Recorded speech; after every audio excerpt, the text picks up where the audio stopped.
Good evening, everybody. It's Alan Lowe, and here we are with episode 8 of the I Told You Show. Before we get into it, we have two bits of breaking news tonight. Number one, Sally Hunt, school board member, has resigned. And I think they'll do something like they do for city council. Since we're so close to the election, they'll have to appoint somebody new. It'll be interesting to see who they do. Breaking news number 2. Let me get this exactly right. I have filed an expedited injunction against Charter Amendment number 1. That's the convoluted wording of the bond issue. We'll get into more of that later. We have two great people in the studio with us tonight. I have my co-host Candy and a city council member that we'll invite to speak in just a moment.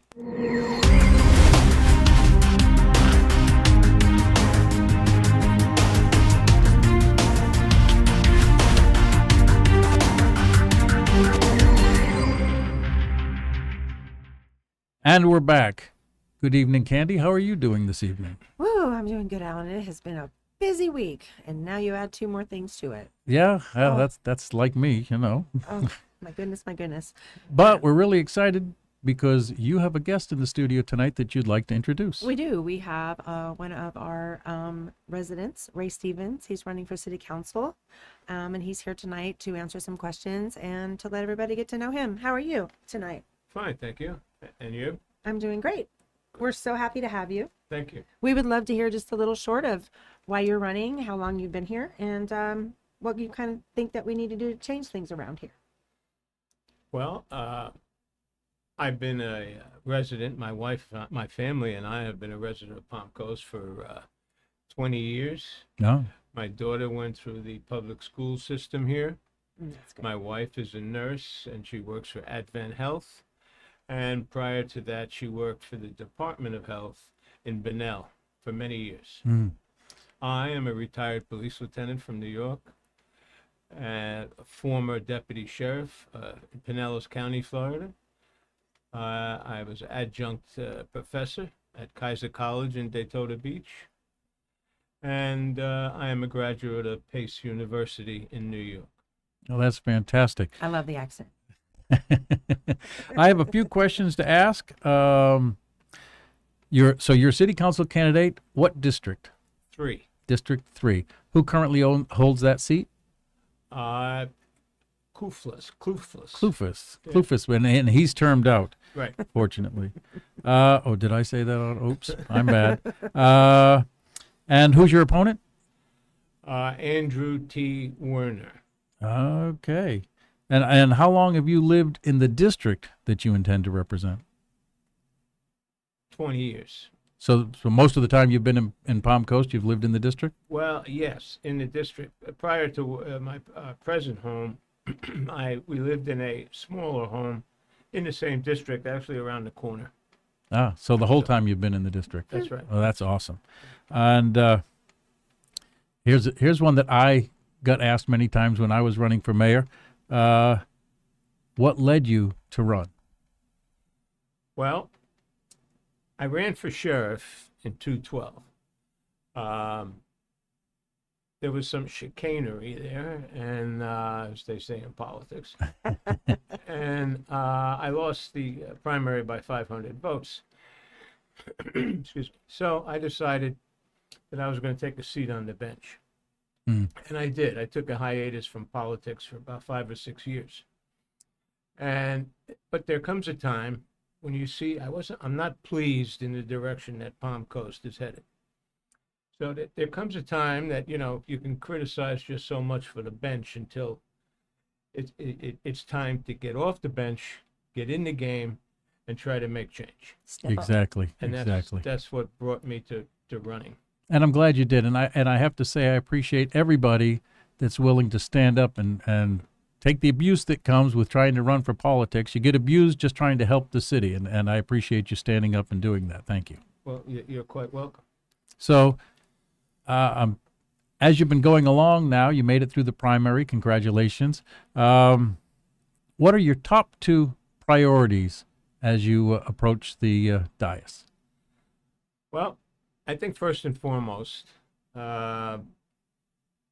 is this what I and many others believe is out of control or poorly planned development, Hmm. which is taking a tremendous toll on our infrastructure, to include, but not limited to, water, sewer, highways, drainage, flooding, and just overall congestion. The city wasn't designed or laid out for this kind of influx of population. Well, interestingly, when it started, well, there was an original proposal that said 760,000 people. That got modified before it was accepted and down to 250,000 people, but it was done with the expectation that roads would be widened, bridges would be widened, infrastructure would be kept up. But do you agree that the infrastructure has just been ignored over the years? For the most part. Yeah, Yeah. it's been ignored. It needs to be upgraded, and in many cases replaced. The roadways are, you see, the city was originally intended to be, by ITT, somewhat of a retirement community. And as such, you can tell by the way the highways and the roads are laid out. There's only two east-west connectors. There's only, for all intents and purposes, only two north-south connectors. And the Route 100, a case in point, gets clogged up at 3 o'clock in the afternoon when school gets Sure. let out. That's off. So it wasn't designed to handle all of this traffic because there's too many cross streets that intersect. To the point, you take the intersection of Seminole Woods Parkway and Route 100, that's a nightmare. Yeah. Whoever designed that should be shot. They have a makeshift right-hand turn lane that if you miss the arrows on the roadway, and you continue straight ahead, the middle lane is also going straight ahead, and there's a merge, so there very likely could be a collision. All right. And the one at 95 where the overpass is, that's even worse. Over on All the- 100. Yeah, Yeah. that crazy little. Yeah, going the wrong side of the island. Yeah, Yeah. Yeah. wrong side of the island, and that there is no acceleration lane. Once you get off, and you're twisting your neck to see if there's any cars coming, there is no acceleration lane, maybe 50 feet. Yeah. There should be an acceleration lane. But those are just a couple examples of the design of the city when it was laid out. I firmly believe that they didn't intend for this much traffic. Not this fast. Not this fast. You know, it's interesting because when I moved here in '83, the bridge on Palm Coast Parkway that goes over 95 didn't exist. You had to go out if you wanted to get to that side. It was go out Old Kings Road, up 100, and back in Belterre.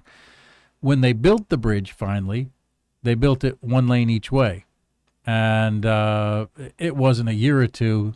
They were back there building to put 2 lanes each way, and really, it needs to be 3 lanes each way, and there's room for it. They just haven't done it They yet. didn't do it. And Yeah. the same thing applies to Route 100. When we first moved here, it was 1 lane east, 1 lane west. Yeah, yeah. So we talked for a moment about infrastructure and stuff, and there's this confusing referendum. I don't really understand the language. It's double talked and full of fluff. There's a referendum coming up on the ballot. Hopefully not, if my thing goes through. About eliminating the cap, and how do you feel about this whole referendum thing? I'm categorically opposed to it. Government is somewhat like people in general, households. The more you make, the more you spend. So you have a tendency to spend up to your income. So if the city council were given carte blanche, they would spend up to the income instead of.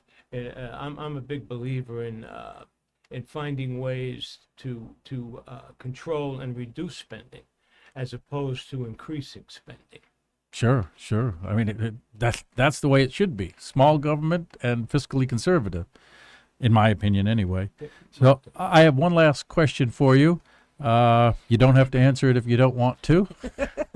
But what do you feel is the difference between you and your opponent, and how do you feel about your opponent's credentials? Well, the difference between me and my opponent and I is I've been here for 20 years. He's been here for 2 years.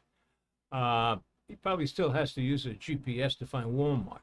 You know, so uh, I think that he can't possibly be on top of the issues. He can't know how the city has progressed. And so when he talks about maintaining the quality of life, he doesn't know what the quality of life here was 2 years ago. Mhm. Secondly, as far as his credentials, I don't know what they are because in all of the interviews on various media, newspapers, I haven't seen anything that even resembles a resume. He refused on several interviews to state his financial status. He refused on several interviews to state where he works, his employment, and once again, no background.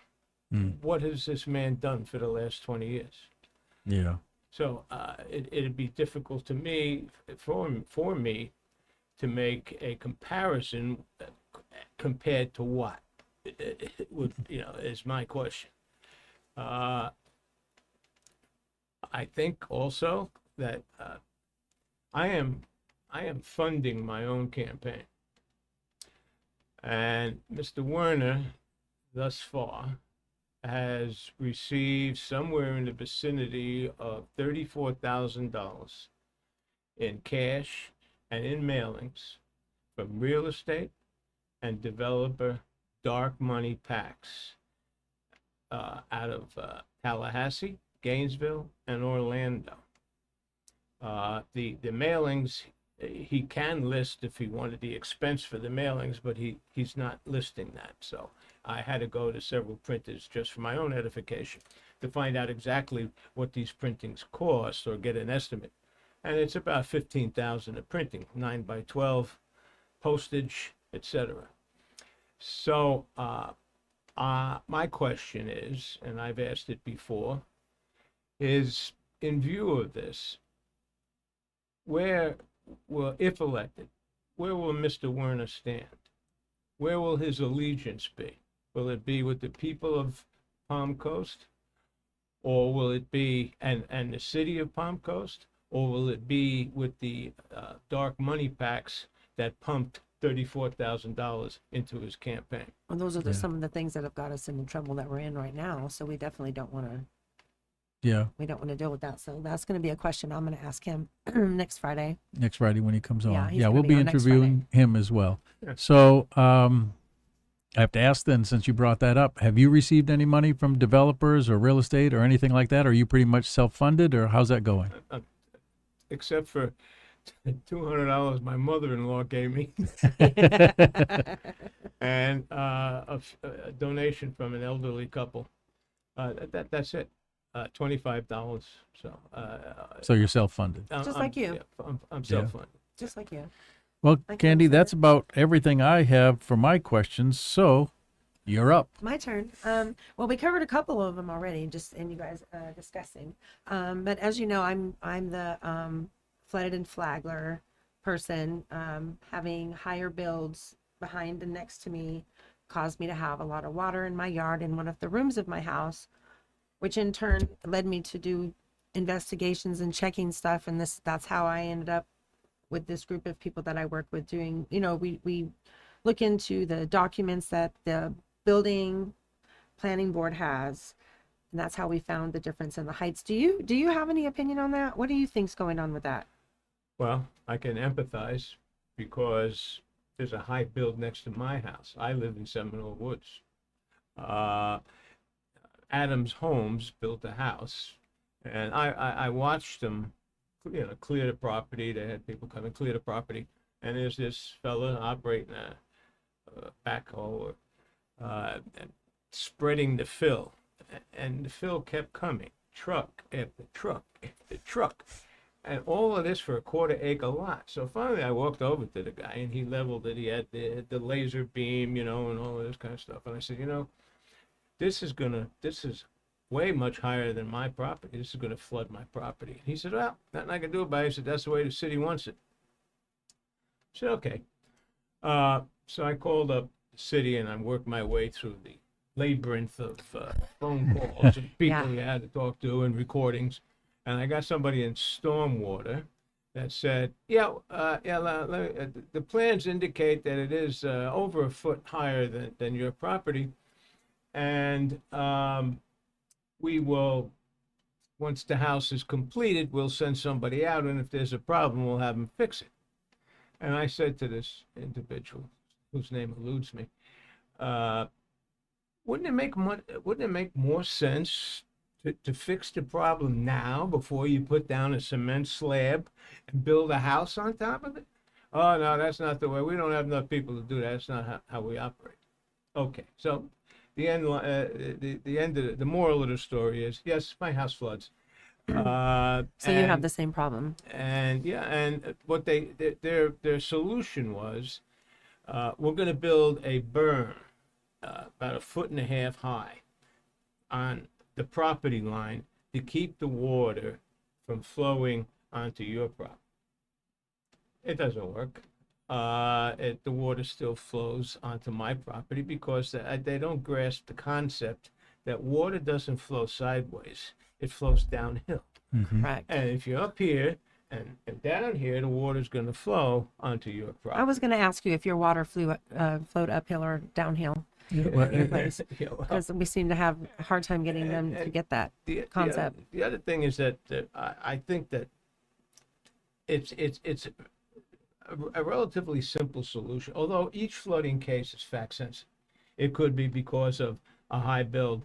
It could be bad pitch. It could be a clogged drainage ditch, a clogged swale. Each case has to be taken on a case-by-case basis. Mm-hmm.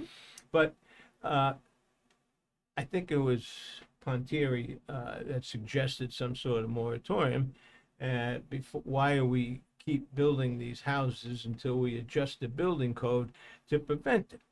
And that was defeated by the rest of the city. She was outvoted. Mm-hmm. And if I were on the city council, I would have voted with her, because it's like Einstein's definition of insanity. You keep doing the same thing over and over again and expect a different result. It's true. So if you keep building high bills, it's not going to fix itself.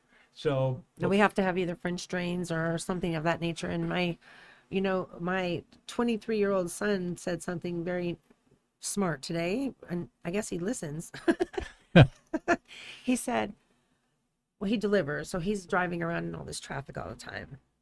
Never had an accident yet, which is amazing. He's a really good driver. And he goes, why do they keep building things when we're not even taking care of what we already have? And I said, you're not the first person to bring it up, but you're the youngest one that's brought it up, that's noticed it. He goes, it doesn't make sense. I go, it makes sense to somebody. It makes sense to somebody's pocketbook and bank account that's getting full. And by the way, the houses available in Palm Coast now is up to 1,947 available homes for sale. And it's risen every Friday since we've been doing this show. Yes. we have a glut. We've been keeping an eye on that. That's something that I look up every Friday. So it seems like you answered all the questions I had. The last one that I had was about the short-term rental issue. I know that I have one next door to me, but as far as I know, I don't have any other ones on my block. But I know there's some people that have 2 and 3 on their street over in where you live, in your neck of the woods. So I know they're trying to come up with an ordinance to talk about how loud they can be, how many people they can be, how many days they can be there. Do you think that's kind of going in the right direction? Yes, but along with new laws or ordinances, it's got to be enforcement. Because if you don't enforce the ordinances and laws, then you can have a million laws. If they're not enforced, they're useless. Right. Now, we already have a noise ordinance, which should probably be scaled down from 60 decibels to maybe 55, especially in residential areas. We have anti-litter ordinances. They just have to be enforced. I guess code enforcement would do that because I guess the sheriff's department is not interested. But see, the code enforcement to me, codes to me should be done a certain way. And I've never worked for a city before, except for when I was a police officer also. But I worked in the building. We didn't work in the city county building. We had our own separate precinct. I forgot where I was going with that. Oh my gosh. Enforcement of the The enforcement. So codes, like I think the codes officers should have an assigned area. They all have an assigned area that they are responsible for, and they should be driving around that area all the time, not just going to calls from somebody else. I think that would help a lot if they had to go out and put miles on those brand new trucks they have and go look around and write some without the neighbors having to tattle on each other, because that's terrible putting a neighbor in that spot when there's people that get paid to do that, right? Yeah. So that was the only other thing that I had on that. Most of their actions are complaint generated. Right. If somebody calls, they'll come and do something. Right, but see, that's But one of the things you'll notice is if there's somebody's trailer or something in their driveway at the end of a street, they'll drive past 16 violations to go right up that one guy, but because nobody's complained about the others, they'll ignore the others. and that doesn't make sense. It doesn't. And when I was knocking on doors getting my petitions, a lot of people were complaining about that. I have a boat and there's this much of the cover showing, and they came and they wrote me a ticket. In law enforcement, there's always a gray area, and you have to exercise common sense. But I think enforcement in these areas, the area of short-term rentals, has to be proactive, not reactive. And I think that'll go miles in solving the problem. So let me ask you one last question. Did you say you had finished your question? Oh, that was my last one. That was your last. So Yep. one last question on my side. First day on the dais, what do you think you'd like to do on your very first day? First, well, having never been on the city council, it's difficult to hit the deck running. I think I would be looking at perhaps comparing the master plan from when ITT built this development called Palm Coast, and compare it to the master plan, overlay it to the master plan, and what's going on now in the way of zoning. And that's always been a pet peeve of I know mine. somebody that can show you those maps, actually. And I want to see I can hook you up with somebody that actually already has those maps. I Actually. would like to see them, because I am opposed, and I think part of the problem is this zoning changes, upzoning, Density. spot zoning, And the density. and population density to accommodate a specific special interest group. I'm a firm believer of that. If I buy a piece of property that's 10 acres and it's zoned single family, low density residential, and I buy it and with the knowledge that, because they have a reputation here of having it upzoned. It's like in New York. I know a guy that knows a guy that knows a guy that could take care of that for you. So, Yeah. so you buy a 10 acre parcel of land that's zoned low density, single family, and you have it upzoned to high density multifamily, and you triple your money. That's not how it's supposed to work. That's what's contributing to the problem. Yeah. Let's stick, if it's zoned as such, if it's zoned, you cautioned me against that. If it's zoned as such, then that's the way it stays. There are certain hardship cases that should be considered, but generally speaking, that's how it should be. Yeah. Well, I completely agree. Me too. And we're actually coming to the end of our show now. So you have any last words you'd like to say before we end it? Other than the fact that Mr. Werner is the only candidate, he's the candidate running for city council that has accepted the most dark money. And they call it dark money because you don't know where it's coming from. and you can't be traced. I mean, and as you well know, if you file your quarterly report with the Supervisor of Elections Office and you buy a pencil, you have to account for where you got the money to buy the pencil. So it's a way around the law, and it has gotten out of hand. It's dark money. Yeah, actually, I would be in favor. Other cities have tried this in Florida. I would be in favor of passing some type of ordinance not allowing PAC money into our local races here. I think that it should be, if you're standing up to do it, it should be you either raising money from constituents or self-funding it. Absolutely. Then everybody knows where your allegiances lie Right. and where your heart lies. And that's why we're doing these interviews with everybody Get to everybody on here. get everybody on so everybody can see where your heart lies. And you, as you may recall, we were at the forum on Flagler Beach with the Flagler Women's Club.